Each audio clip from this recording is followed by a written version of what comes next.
What's interesting is that before 2022, there was just like very little knowledge on what is Ukraine, where is Ukraine, oh, Ukraine is not a part of Russia, oh, isn't it USSR there?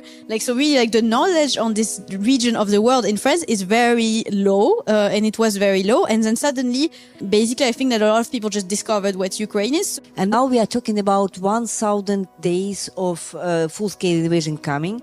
And I remember that some journal asked for an article from our side. We sent the article, and then I asked the editor, what's going on? So have you already published this article or not? Because I haven't seen it online. Say, guys, we are waiting for the date 1,000 to publish it, because it'll be symbolic. Hello and welcome back. This is the 19th episode of the Covering Ukraine podcast, and my name is Oksana Mamchenkova. I'm a Kyiv-based project coordinator for the Europe-Ukraine desk, a project of n-ost, and your host on this podcast. Today we are speaking about the French media coverage of Ukraine.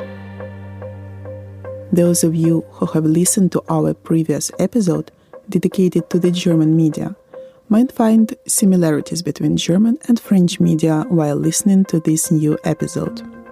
Both Western countries were forced to quickly discover and understand Ukraine's history and its present status after Russia launched a full-scale war against the nation. And now journalists face the challenge of fighting fatigue among their audience and readers. They continue to search for approaches to keep Ukraine on the media agenda and bring stories of the war closer to their own people. How has the French media landscape transformed in its coverage of Ukraine?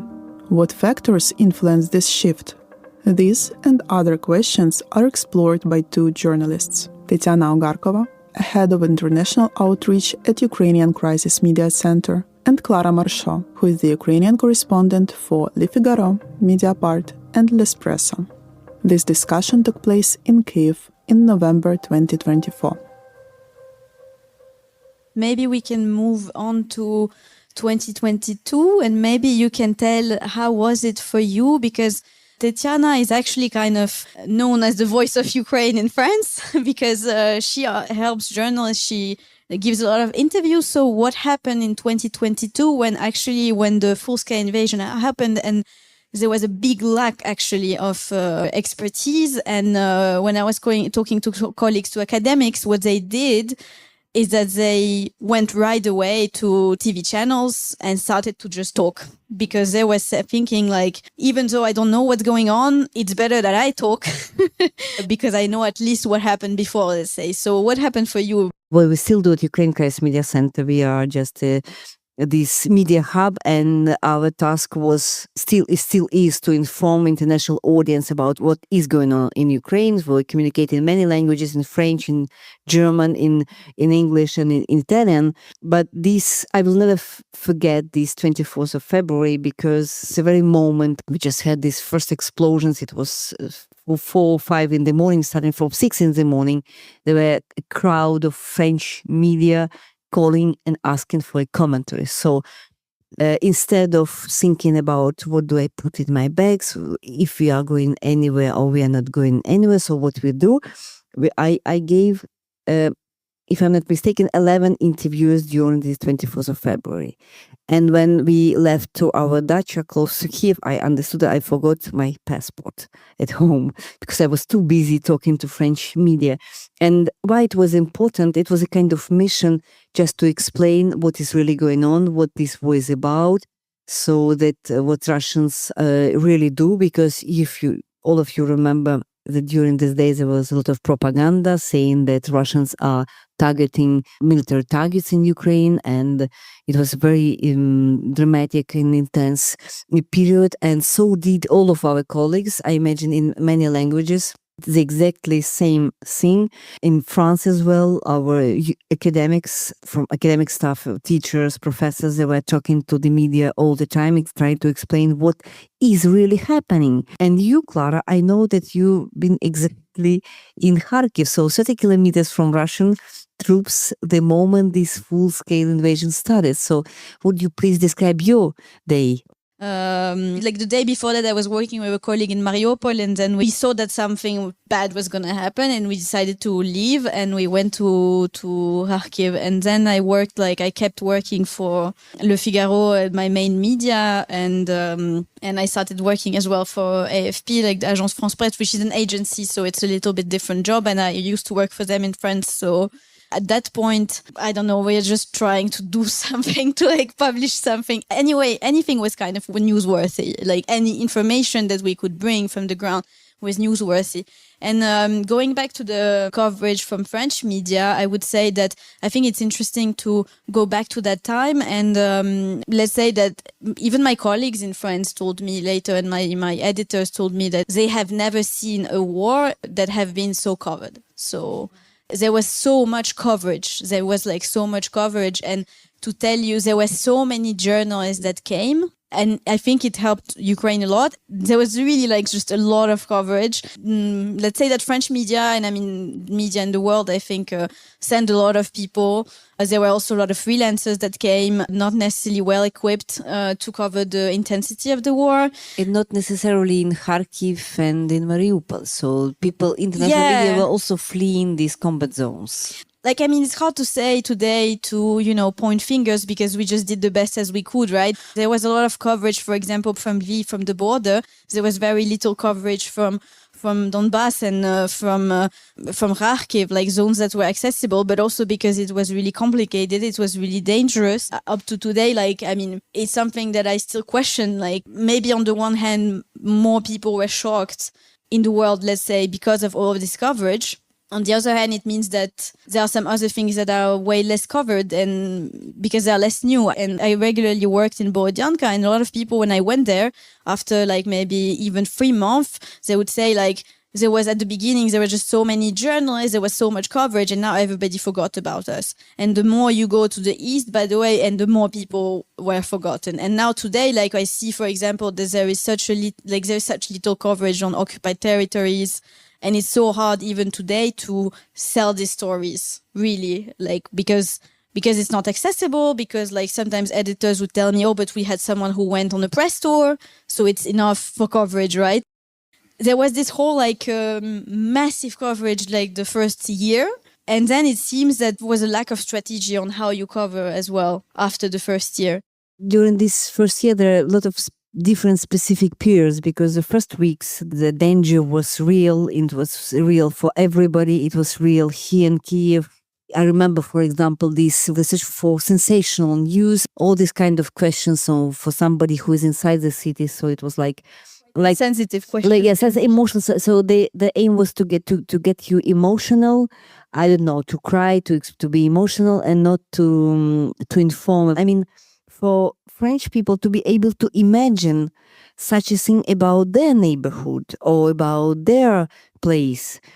Just, there's something about this coverage of ruins which is very vicious. I mean, when you cover places like Izum, we've been to Izum, for example, with this crowd of journalists trying to film these dead bodies in this Izum forest. But it's maybe better for this understanding to explain that this is not only, Izum is not only about these bodies, it's also a home for somebody. It's a place where people lived peacefully for generations.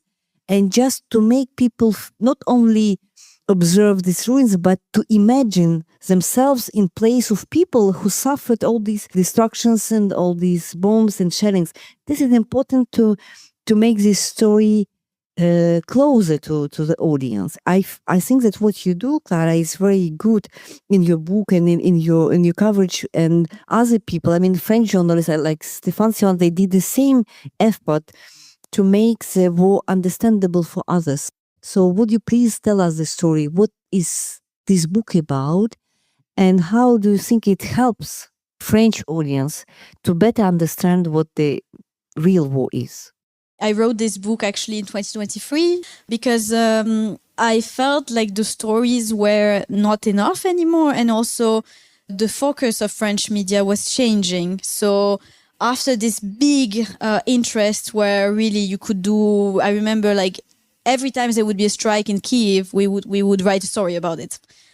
And then after some time, like the bombings kind of became routine, which is quite a horrible thing. Like that, unfortunately, in the coverage of the war, people need something new. And I think that the audience and the media industry covered this war a bit and sees this war as well as a way, as a Netflix movie kind of. I mean, like the 2022 was like quite amazing how Ukrainian forces liberated territory so fast when you think about it. And so let's say that our public opinion kind of got used to it and they wanted new positive outcome. And when the positive outcome went there, they were looking for flaws. So then there started to be more interest to political stories, to corruption stories, mobilization problems. Although I felt like at one point it was a bit like there was so much a will to find something new. It's precisely just a small detail. It's precisely because nothing was happening. So because nothing was happening on the battlefield. I mean, on the battlefield. So it was a lot of events for us Ukrainians because people were still killed and wounded, and there were a lot of battles, and there were still shellings, intense shellings. But I also remember that previously, French media would contact me immediately after, I don't know, if Kharkiv was bombed or Zaporizhzhia was shelled, just to get just a reaction. And then became, if it happens on a daily basis, it's no more news. So it happens every day. So it's a kind of normal that Ukraine is shelled, given that front lines are not moving. So tell us a story. Tell us a story of this escape mobilization. Tell us any kind of sensational story. But I mean, like, this is what was hard for me as a journalist, but also because I live here and because I have like close one here. I sometimes say this story like that some of my friends' apartment was bombed next to the railway station. It was a neighbor of my friend, the pregnant woman who died then at like this building. So, like to me, every building is still like, and it's still like, it's still a story. And I understand as well that like you can't cover all the time the same things, that you can't like, and there are other things happening in the world that you need to kind of like think about how to cover it. So I think that the way for me was to write, like the way to change it was to write this book, to give, some small details were not newsworthy, but I think they were worth knowing for the audience. And that's why I wrote this book. That's why I wrote I did interviews with Ukrainians, the interviews about some really intimate story. Like the book actually is about it's called an intimate history of the war in Ukraine. Exactly. Your book is it's not about horrors of the war. It's about everyday living during the war, how to live a life when there is a war outside. I mean, I have a chapter about love, and which is super popular. About love, about what we eat, about friendship, about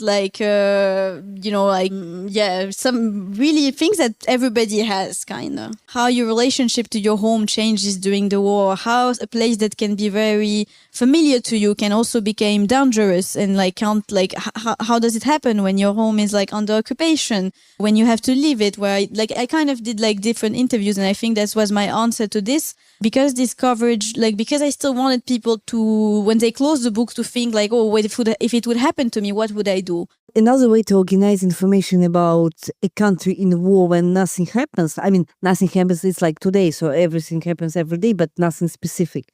It's about anniversaries. Now we are talking about 1,000 days of full-scale invasion coming.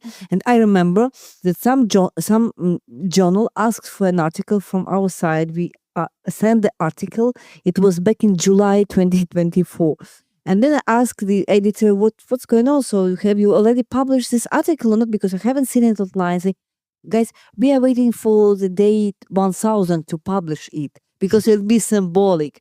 So if you compare that with, 11 interviews during the first hours of full-scale invasion, so they're waiting for this symbolic day or 1,000 day of Ukrainian resistance now.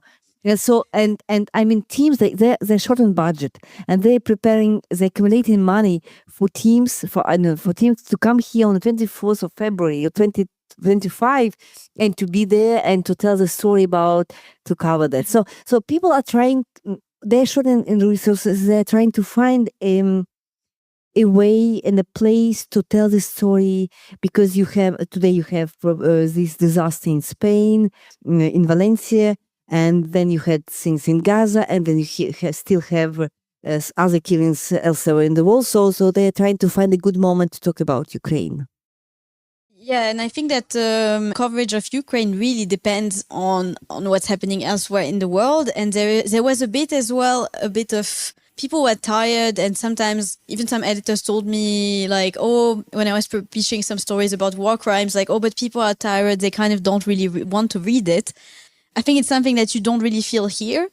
But there was a lot of questions from the audience. Why did we talk so much about Ukraine? And why don't we talk more about other parts of the world, including the Middle East? But I think that it's really challenging, and it's really harder to talk today about war crimes because sometimes you have this feeling that people don't want to hear about it. And I remember when I was presenting, like when I do a presentation of my book about the war, like people come and, to listen. And everybody like, regular French, and there were books about everything. You could just like find anything, right? And people were coming and they were looking at my book and they were like, and they were going away.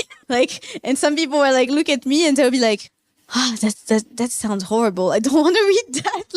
And they would, because yes, of course, it's a defense mechanism. And we need to, and I think that as journalists, we have this challenge that we need to overcome this defense mechanism. We need to show people what's happening.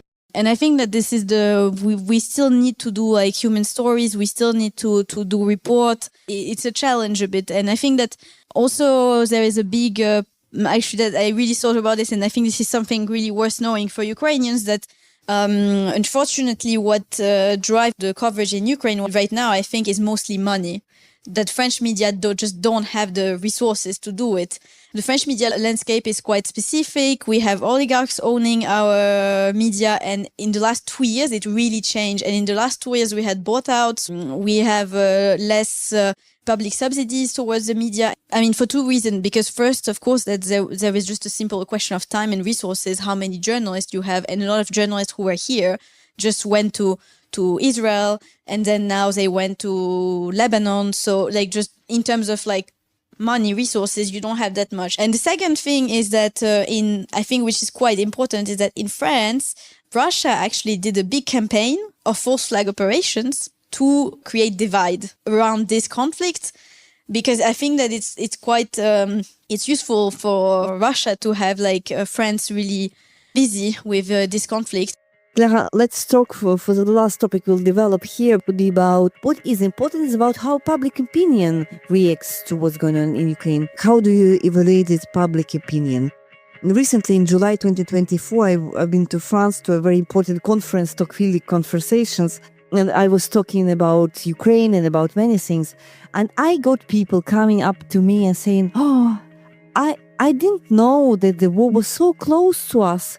So it's just 3 hours flight. So it's so close to us. I was thinking that Ukraine is much far away from us. So there were people informed. So there were educated people, highly educated people, experts. But for them, it was still very far away, very remote countries. For them, it was a surprise to get to know that Ukraine is close to European borders. So what do a French population thinks about, or maybe it doesn't think about Ukraine at all?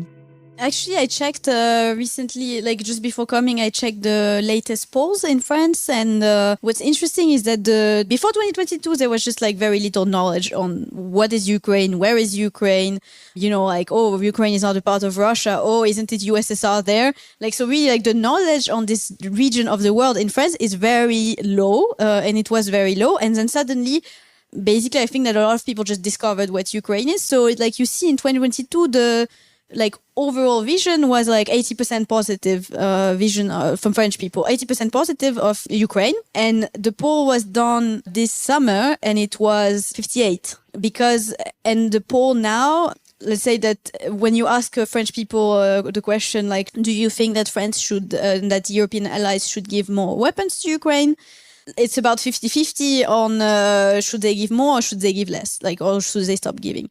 Before it wasn't the case. The support was way more important. And I think here when you look at French at the results, where there is a divide, you really see that there is a divide by political color. And let's say that now the French population is extremely divided between on the political spectrum, let's say, between the the left wing, the far left, let's say, which is like more like Mélenchon and former communists, which in general do not have a very positive vision of Ukraine because they have this, let's say, traditional vision, which is a bit more from Moscow. And then you have like the traditional right-wing kind of voters. They have historic connection with Russia, a lot of business connections with Russia. And then you have far right, which are kind of more and more important in France, and literally like Marine Le Pen was financed by Russian banks. So let's say that now like the public opinion is even more divided, and on both sides of the political spectrum, actually what's quite interesting is that Russia financed, and there were a lot of research on this, that Russia financed all of these online operations to change the opinion, change the public opinion. So there were like even I also like did some research before coming here. Like there were some stories, online propositions, like ads that were targeting like French people that said that French soldiers are going to die in Ukraine, that French soldiers are already in Ukraine. There were some false ads where you could like call and sign up to get 5,000 euros to fight in Ukraine. And then all of this was linked to Russia, right? Like, and what's even more dangerous, I think that what's really serious for the state of our media and the state of our democracy is that we even had cases where journalists, we have like cases in BFM Télé, a journalist that was paid, that got money to spread fake news, to spread like stories that were pushed by the foreign governments, including Russia and Qatar. So like what that guy did, that was that for 6,000, 8,000 euros, he would like go on TV. He was a famous TV presenter, and he would, and he didn't know, I think Russia was behind. It was an Israeli company that was behind. And he would say, oh, the sanctions are really bad for the economy in the south east of France, on the Côte d'Azur, in Nice and everything, because all of those people who work in on the yachts, who work in this property, now they don't have work anymore, which actually like is false. It's just false. The sanctions didn't have any impact on the local economy there. But this was on national news and nobody checked it. And he could like just say it like this.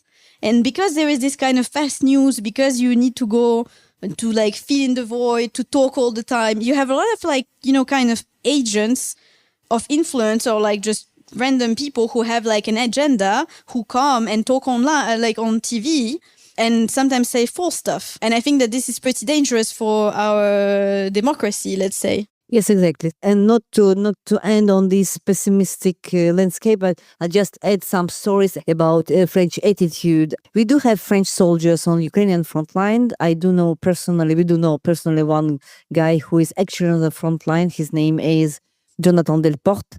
We met close to Kherson in Chernobyevka, so he's here starting from March 2022. He was wounded twice and he is still on the front lines.